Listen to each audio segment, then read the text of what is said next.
Salam sejahtera, Utama TVS malam ini bersama saya Ruben Gomez dan rakan penyampai. Saya Salsa Safian, ini antara tajuk-tajuk utama malam ini. Mayat Imran Najmi yang dikuatiri jatuh Sungai Batang Rajang ditemui.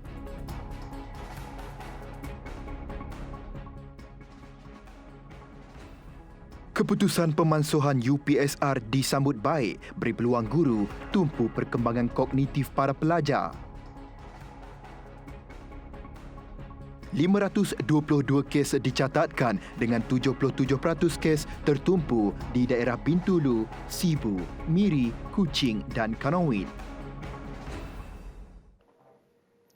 Mayat seorang remaja lelaki yang terjatuh ke Sungai Batang Rajang telah ditemui pada jam 11.30 pagi Khamis. Mangsa Muhammad Imran Najmi Mokhtar, 17 tahun, dikatakan jatuh ketika menangkap ikan bersama rakannya pada 27 April lalu. Di lokasi dalam jarak 100 meter lah dari bot yang berlabuh dan mangsa yang terjatuh, mangsa yang terjatuh di sini. So, penemuannya adalah dijumpai oleh orang awam, nangga mayat yang terapung di kawasannya lah, 100 meter jaraknya. Mayat mangsa dibawa ke Terminal 2 Sarike dan akan diserahkan kepada pihak polis Diraja Malaysia PDRM untuk dibawa ke Hospital Sarike dan tindakan selanjutnya. Semasa kejadian, mangsa dikatakan pergi menangkap ikan menggunakan perahu nelayan pada jam 10 malam. Mangsa dan pakciknya berlabuh di sebuah jeti di kawasan Bukit Kinyau setelah selesai menahan pukat. Pada jam sekitar 12 pagi, mangsa didapati tiada di dalam bot dan dipercayai jatuh ke dalam sungai. Operasi mencari dan menyelamat diaktifkan pada pagi Selasa, sejurus laporan diterima. Keputusan Kementerian Pendidikan Malaysia KPM memansuhkan ujian penilaian sekolah rendah UPSR dan membatalkan pentaksiran tingkatan 3 PT3 disambut baik oleh para guru. Guru-guru dan murid-murid akan lebih fokus dengan sesi pengajaran dan pembelajaran. Jadi di peringkat sekolah rendah, khususnya tamat darjah 6, peperiksaan ataupun penilaian UPSR ini bukanlah satu-satunya penilaian yang boleh digunakan untuk menentukan kecemerlangan seseorang murid. Jadi pemansuhan UPSR ini tidak mendatangkan kesan yang besar dalam sistem pendidikan negara kita. KJPS juga mengharapkan agar PT3 turut dimansuhkan pada tahun akan datang. Sementara itu, tekanan guru dan pelajar untuk menghabiskan sukatan pelajaran juga dapat dikurangkan. Malah para guru dapat menumpukan kepada perkembangan kognitif para pelajar. UPSR dimansuhkan dan akan digantikan dengan pelaksanaan pentaksiran bilik darjah PBD. Kemudian apabila perkembangan kognitif anak-anak kita tu dititik beratkan, so secara tidak langsung kemahiran anak-anak kita akan lebih tinggi berbanding sekarang. Cikgu-cikgunya akan dapat beri perhatian yang penuh pada perkembangan kemahiran anak-anak kita berdasarkan cara anak kita belajar, caranya mengeluarkan pendapat. PBD ini bukan sahaja menguji tahap kognitif murid seperti UPSR, tetapi PBD ini dia akan menguji semua sekali termasuk sasiah murid dan sebagainya. Seperti yang kita sedia maklum, kita mahukan murid kita mempunyai ciri-ciri yang seimbang dari segi jasmani, emosi, rohani dan intelek. Jadi saya rasa keputusan untuk memasukkan UPSR dan menggantikannya dengan PBD merupakan satu keputusan yang tepat. Pelajar Institusi Pendidikan Tinggi IPT dibenarkan pulang ke rumah sebenar cuti Hari Raya Aidilfitri kecuali Sarawak. Perkara itu diputuskan dalam mesyuarat khas Majlis Keselamatan Negara pada Rabu. Kementerian Pengajian Tinggi KPT dalam satu kenyataan memaklumkan tarikh yang ditetapkan bagi pergerakan pulang ke rumah ialah pada 7 hingga 12 Mei 2021. Pelajar turut diberi pilihan sama ada pulang ke kediaman masing-masing atau kekal berada di kampus. Bagi memastikan pergerakan pelajar adalah terkawal, KPT menetapkan beberapa mekanisme kawalan di mana pergerakan pelajar di setiap IPT dilaksanakan secara berfasa. Pergerakan pulang pelajar akan menggunakan 3 kaedah iaitu kenderaan sendiri, dijemput oleh ibu bapa atau penjaga atau menggunakan bas yang diselaraskan oleh IPT. Bagaimanapun, pergerakan melalui kenderaan awam tidak dibenarkan kecuali perkhidmatan penerbangan. Surat pelepasan perjalanan rentas negeri atau daerah serta tarikh pergerakan pulang dan kembali ke kampus bagi setiap pelajar akan disediakan oleh pihak IPT.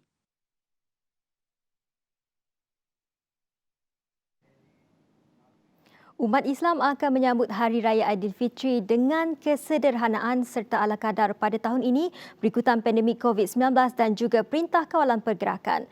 Wartawan TVS Connie Grace ada laporannya. Tinjauan kami di Lebuh India mendapati rata-rata pengunjung memberitahu sambutan pada kali ini hanya akan disambut dengan ala kadar sekaligus mengamalkan prosedur operasi standard SOP yang ditetapkan oleh Majlis Keselamatan Negara MKN. Ya, tahun tu ala kadar je lah. Since kita pun masih PKBB bah masa tu. Mostly kita online aja. Siapa nak pergi kedai pun macam si berapa gila nak keluar lah masa tu. Ala kadar je. Tapi masih tetap beli baju raya. So perayaan bah mesti sambut walaupun enggak sehari dua aja kan. Orang memang sudah sedia, memang sudah ready dan juga ada beli juga dengan family juga. Tahun ni dengan tahun lepas lebih kurang sama. Kalau yang before pandemic ni memang lebih meriah lagi lah. Siapannya ala kadar aja sebab memandangkan keadaan kita kini tu lah. So si banyak mula persediaan. Just apa yang ada aja dibeli lah ataupun dipakai aja untuk raya tahun tu. Kami mungkin si beli kami polari pun. And then ada family, sila kakak pun ada mula sekali. So ada bagi-bagi di sial lah sebab si nak bazir beli banyak barang untuk sebab kita si banyak nak jemput orang juga sebab menangkan tu kan time MCO semua ya.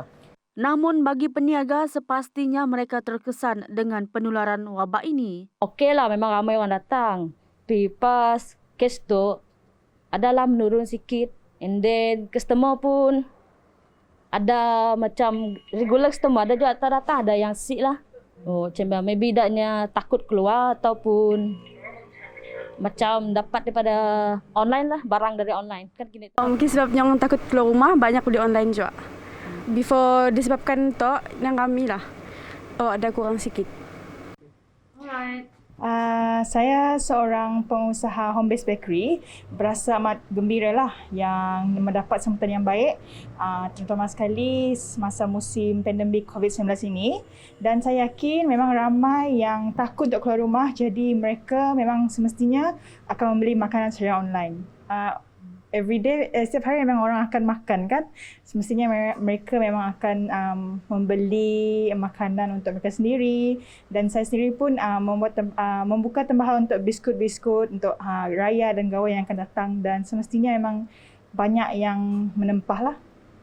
Biarpun pandemik COVID-19 dan juga Perintah Kawalan Pergerakan bersyarat menghalang peniaga dan juga pembeli untuk melakukan persediaan hari sempena Hari Raya pada tahun ini, namun ia tidak menjadikan raya tahun ini suram dan juga sunyi. Sepanjang tinjauan saya bersama juru kamera Zaim sebentar tadi, rata-rata pengunjung memilih untuk membeli secara online, namun ada juga yang membeli terus ke kedai namun melakukan SOP yang ditetapkan seperti jaga penjarakan sosial antara satu sama lain dan juga menggunakan pelitup muka. Baiklah, sekian saja laporan daripada saya, Connie Grace dan juga juru kamera Zaim untuk TVS Kuching. Songkok tinggi yang menyelahkan gaya dan keterampilan si pemakai sebagai aksesori kian meningkat permintaannya menjelang Aidilfitri di sini. Sambutan terhadapnya menjadikan pembuat songkok Sarawak tidak menang tangan memenuhi permintaan pelanggan mereka, dan salah seorang daripadanya Marina Bolhasan 43 yang mengusahakan songkok tinggi di Jalan Rahman Kria, Serkeh. Ketika ditemui TVS, Mariana Bolhasan berkata tempahan songkok tinggi melonjak sebaik sahaja Ramadan bermula sekaligus membuka pintu rezeki buat keluarganya. Jenis songkok yang kami polah macam-macam dari kecil ke besar dan dari rendah ke tinggi. Ada yang sampai tingginya 8 inci dan paling rendah ya 3 inci. mun kita nangga songkok tinggi tu dah jadi fashion dan masa tu kena mun rekod dari tempahan memang songkok tinggi lah yang mendapat sambutan. Menurutnya, sebahagian besar peminat songkok jenis itu lebih gemar membuat tempahan secara terus berbanding membelinya di kedai kerana bebas memilih saiz dan ketinggian mengikut selera masing-masing. Lebih membanggakan lagi apabila sebahagian daripada songkok yang dihasilkannya itu pernah mendapat sambutan dan dipasarkan hingga ke Sabah dan Semenanjung. Untuk songkok tinggi, cabarannya bahagian yang paling susah adalah bahagian penyambungan dalam. Kerana mun sik cun sambungannya akan jadi sik betul dan susah kita nak mula permukaannya kelak. Sebab ialah harga songkok tu si sama dari segi bahan juga kami perlu lebih banyak kain beludu kerana makin tinggi songkok ya makin banyak kain diperlukan. Kebanyakan bahan yang kami gunakan bukan dibeli dari Sereke tapi di Sibu dan Kuching. Menjadikan kediamannya di Jalan Rahman Kria sebagai markas menghasilkan songkok, Mariana mengakui 2 minggu sebelum Aidilfitri merupakan waktu paling mencabar untuk menyiapkan tempahan. Menjadikan songkok anak pulau sebagai jenama utamanya, Mariana berkata setiap songkok tingginya dijual pada harga serendah RM15 hingga RM50 dan beliau mampu menghasilkan sehingga 600 songkok dalam satu-satu masa. Kami memilih jenama songkok anak pulau kerana kami berasal dari kampung bertanak Pulau Beruit. Nama songkok anak pulau tu semakin dikenali dan sampai Semenanjung dan Sabah. Secara sik langsung selain mula songkok kami juga dapat mempromosi nama Pulau Beruit pada masyarakat luar. Kami berbanggalah kerana pesanan songkok tu semakin meluas dan kami mempromosinya melalui FB Ariana Rose dan nombor WhatsApp kami 013-574-5470. Telefon direct je lah melalui nombor tu. Sebiji songkok boleh disiapkan dalam tempoh sejam termasuk menyempurnakan proses jahitan dan sulaman. Bersempena bulan Ramadan, Jawatankuasa Pengurusan Masjid Darul Hana memperkenal program khas untuk membantu golongan asnaf dari kawasan perkampungan sekitar. Dikenali sebagai Bakul Darul Hana, program itu memfokuskan kepada penyediaan keperluan makanan asas bagi membantu meringankan bebanan golongan asnaf. Menteri Muda di Jabatan Ketua Menteri Hal Ehwal Islam dan DBKU, Datuk Abdul Rahman Junaidi berkata, program tersebut merupakan usaha murni Jawatankuasa Masjid berkenaan untuk membantu dan mendekatkan diri dengan masyarakat. Ujar Abdul Rahman, inisiatif yang diperkenalkan Jawatankuasa Pengurusan Masjid Darul Hana patut dijadikan contoh kepada masjid atau surau yang lain di negeri ini. Ini kerana program kebajikan seperti ini dilihat mampu membantu lebih ramai lagi golongan asnaf. Pada majlis perasmian tersebut, 5 golongan asnaf yang terdiri daripada orang kelainan upaya, OKU, warga emas dan ibu tunggal menerima bantuan keperluan makanan asas. 742 lokasi di kawasan pinggir bandar dan luar bandar Sarawak akan dibangunkan menara telekomunikasi baharu sebagai usaha menaik taraf liputan internet di bawah Pelan Jalinan Digital Negara Jendela. Kesemua menara telekomunikasi baharu itu dijangka siap sepenuhnya pada suku keempat 2022 dengan penawaran perkhidmatan 4G. Menurut Suruhanjaya Komunikasi dan Multimedia, 106 menara mula dibangunkan bulan ini, manakala baki pembinaan di 636 lokasi dijangka bermula pada suku ketiga tahun 2021. 1,283 stesen pemancar juga telah siap dinaik taraf dengan perkhidmatan 4G pada tahun lepas, serta sejumlah 1,606 stesen pemancar lagi sedang dalam proses penaik tarafan bermula tahun ini. SKMM turut membangunkan inisiatif penyediaan perkhidmatan jalur lebar melalui satelit di mana 523 lokasi di Sarawak telah dikenal pasti dan sedang di peringkat penilaian tender. Bagi projek jalur lebar talian tetap pula, SKMM menyasarkan sejumlah 43,013 premis di Sarawak akan tersedia dengan akses kepada infrastruktur gentian optik. Ini bagi membolehkan perkhidmatan jalur lebar talian tetap berkelajuan tinggi. Menteri Komunikasi dan Multimedia Datuk Saifuddin Abdullah disahkan positif COVID-19 menerusi keputusan ujian saringan yang dilakukan pada 28 April. Sehubungan itu, beliau akan menjalani tempoh kuarantin mengikut saranan dan pemantauan rapi oleh pihak Kementerian Kesihatan. Buat masa ini, beliau sedang menjalani kuarantin di rumah sementara menunggu kemasukan ke wad di hospital. Menerusi kenyataan kementeriannya, Saifuddin akan terus memantau dan memastikan segala urusan kementerian berjalan dengan lancar sepanjang tempoh rawatan dan kuarantin.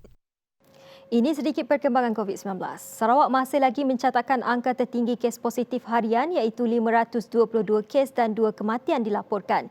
Ini menjadikan jumlah keseluruhan kes positif COVID-19 di Sarawak meningkat kepada 29,899 kes. Sebanyak 77% kes tertumpu di daerah Bintulu, Sibu, Miri, Kuching dan Kanowit di mana daerah Bintulu telah mencatatkan kes tertinggi iaitu 140 kes diikuti Sibu 96 dan Miri 69 kes. 6 kluster baru turut diisytiharkan iaitu 3 kluster di daerah Kuching dan masing-masing 1 kluster di daerah Lundu, Bau dan Miri. Sementara itu, susulan keputusan untuk melanjutkan tempoh penutupan institusi pendidikan, Jawatankuasa Bencana Negeri JPBN Sarawak juga telah membenarkan pelajar yang tinggal di asrama balik ke rumah masing-masing tanpa perlu melakukan ujian RT-PCR. Sebelum ini, pelajar-pelajar yang tinggal di institusi pendidikan dan sekolah berasrama tidak dibenarkan keluar atau balik ke kampung halaman. Tiada vaksin COVID-19 jenis AstraZeneca akan digunakan di Sarawak, tegas Menteri Kerajaan Tempatan dan Perumahan Datuk Seri Dr. Sim Kui Hian. Katanya suntikan itu hanya di pusat vaksinasi di Selangor dan Kuala Lumpur dan bukan di Sarawak. Dalam catatan beliau di laman sosial Facebook miliknya itu menyatakan bahawa Menteri Penyelaras Program Imunisasi COVID-19 Kebangsaan Khairi Jamaluddin menawarkan vaksin tersebut untuk kegunaan di Sarawak. Katanya lagi vaksin AstraZeneca dibimbangi orang ramai kerana dipercayai mempunyai kesan sampingan seperti pembekuan darah yang menyebabkan kematian. Pada Rabu, Khairi berkata kerajaan akan memulakan pemberian suntikan vaksin jenis AstraZeneca kepada mereka yang mendaftar secara sukarela di pusat pemberian vaksin PPV khas yang bakal diwujudkan. PPV khas itu akan dibuka di Selangor dan Kuala Lumpur dengan memperuntukkan 268,800 dos suntikan. Pengeluar vaksin COVID-19 Pfizer-BioNTech yakin bahawa vaksin yang dihasilkan berkesan untuk melawan varian dari India. Pengasasnya Ugur Sahin berkata pihaknya sedang menguji varian India itu di mana vaksin Pfizer berfungsi melawannya. Vaksin Pfizer jelasnya lagi telah dibangunkan dengan teliti untuk menjadi benteng pertahanan dan sentiasa akan mengkaji menguatkan lagi tahap pertahanan itu. India menghadapi lonjakan kes dan kadar kematian baru ketika ini. Pertubuhan Kesihatan Sedunia WHO menyatakan bahawa varian B1617 COVID-19 yang pertama kali dikesan di India kini dilaporkan di 17 buah negara. Namun kini WHO masih lagi belum mengesahkan sama ada virus itu mudah menular dan beri kesan lebih teruk. Vaksin Pfizer merupakan yang pertama mendapat kelulusan di negara barat dan sejak itu ia digunakan di berpuluh negara seluruh dunia. Tambah Sahin, China berkemungkinan akan bersetuju meluluskan penggunaan vaksin berkenaan menjelang Julai. Kementerian Utiliti Sarawak dengan kerjasama Sarawak Energy kini fokus dalam usaha menguruskan situasi penularan wabak COVID-19 di tapak projek hidroelektrik Baleh. Ini berikutan seorang pekerja tempatan dari Kapit yang kembali bekerja di tapak Baleh disahkan positif COVID-19 pada 18 April lalu. Hasil ujian saringan beramai-ramai telah mengesan kes positif yang tinggi dalam kalangan pekerja di tapak projek. Bagaimanapun semasa tempoh saringan dilakukan, 60 daripada 970 pekerja di tapak projek didapati tidak memiliki permit kerja yang sah. Justru kesemua mereka telah diusir dari tapak projek pada 24 April. Dalam pada itu, Sarawak Energy memberi jaminan siasatan dijalankan dan audit pematuhan tapak fizikal akan dijalankan sebaik sahaja perintah kawalan pergerakan diperketatkan di kawasan berkenaan ditamatkan. Pasukan projek hidroelektrik Baleh juga akan meningkatkan pengawasan kem kontraktor dengan audit yang lebih kerap, malah pemeriksaan tempat ke atas pekerja dan keselamatan kaki tangan yang ditempatkan di lokasi. Pada masa yang sama, dengan adanya peningkatan kawalan ketat di sempadan, Rundi berharap ia akan membantu menghalang pendatang asing tanpa izin ke Sarawak menerusi jalan tikus. Warga emas yang telah menerima suntikan vaksin COVID-19 diingatkan untuk terus mematuhi prosedur operasi standard. Ini kerana mereka masih berisiko untuk dijangkiti. Ketua Pengarah Kesihatan Tan Sri Dr. Nur Hisham Abdullah berkata warga emas perlu menggunakan pelitup muka apabila keluar rumah serta mengamalkan penjarakan fizikal. Menurutnya, vaksin berkenaan berkesan selepas 2 minggu suntikan dos kedua. Tegas beliau, vaksin memberi perlindungan dalaman manakala pematuhan SOP akan memberikan perlindungan luaran daripada dijangkiti COVID-19. Terdahulu, fasa 2 program imunisasi COVID-19 kebangsaan memberi keutamaan kepada warga emas, orang kurang upaya OKU dan golongan berisiko tinggi yang memiliki sejarah penyakit kronik. Tanggungjawab sosial mendemar darah tetap masih boleh ditunaikan meskipun situasi kini masih dibelenggu pandemik COVID-19. Usaha ini bagi membantu pihak tabung darah Hospital Umum Sarawak SUS mendapatkan bekalan darah yang kian menyusut yang sentiasa ada permintaannya setiap hari. Siti Wadawi ada laporan mengenai perkembangan ini. Menurut Ketua Jabatan Perkhidmatan Transfusi dan Tabung Darah Hospital Umum Sarawak Dr. Muhammad Masrin Mat Zarin, permintaan bekalan darah melebihi apa yang dibekalkan dan hasil kutipan derma darah menyusut sehingga 50%. Jika penggunaan dia melebihi bekalan yang kita dapat, maka lagi 2 minggu ni kita akan ada musim perayaan, jadi kita bimbang kita tidak dapat membekalkan darah kepada pesakit yang memerlukan. Jadi sekali lagi kami menyeru semua untuk turun sambil membantu lakukan tanggungjawab sosial bagi pesakit-pesakit yang memerlukan. Difahamkan bilangan penderma darah yang datang menderma darah kian berkurangan, terutamanya sepanjang bulan Ramadan. Ini berikutan kegusaran orang ramai yang takut keluar menderma darah. Berikutan kes COVID-19 masih pada tahap tidak selamat.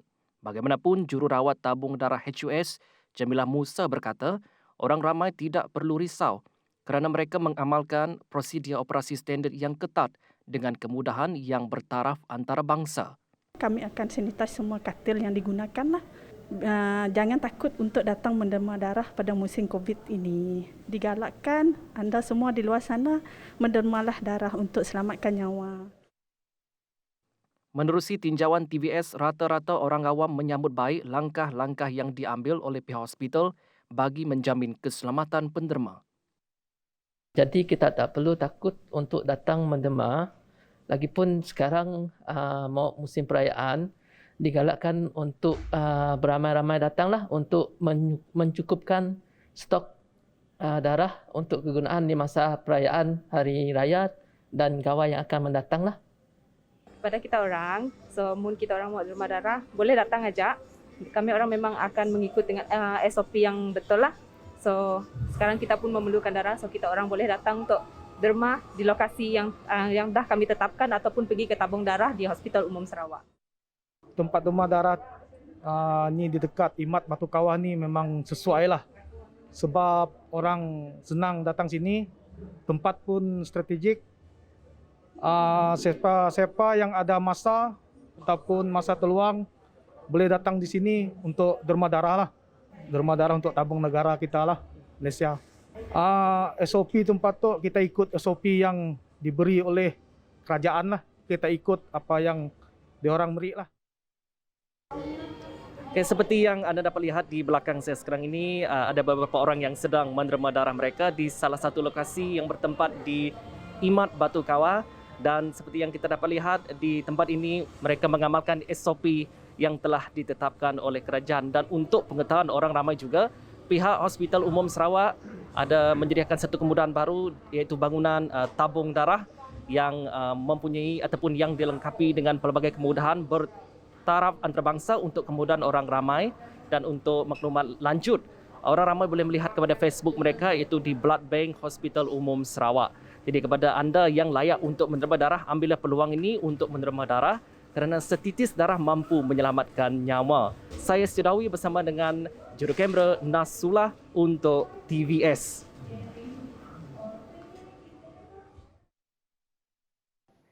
Baik, Dasar Kebudayaan Negara DAKEN 2021 akan dilancarkan dalam masa terdekat untuk memacu industri seni dan budaya negara. Menteri Pelancongan Seni dan Budaya Datuk Seri Nancy Shukri berkata DAKEN 2021 akan memacu usaha ke arah merealisasikan visi untuk menjadikan Malaysia sebuah negara maju dengan kekayaan budaya oleh rakyatnya serta melestarikan agenda pemeliharaan dan pemuliharaan seni dan warisan negara.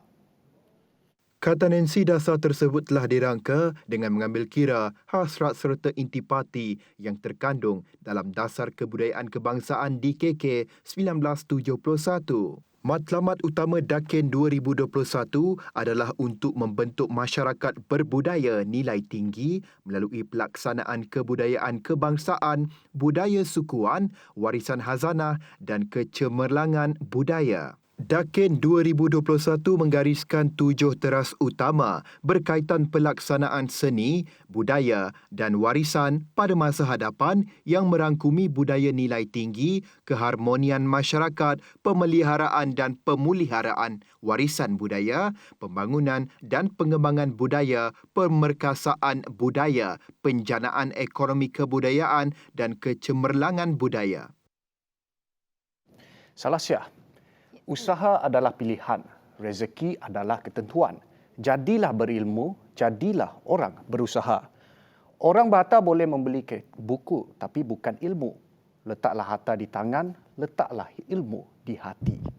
Betul tu Ruben. Baik, sebelum mengakhiri utama malam ini, saksikan usaha pencinta alam sekitar dalam memelihara hidupan laut dan terumbu karang di China. Saya Salisa Safian. Dan saya Ruben Gomez. Salam hormat dan salam Ramadan.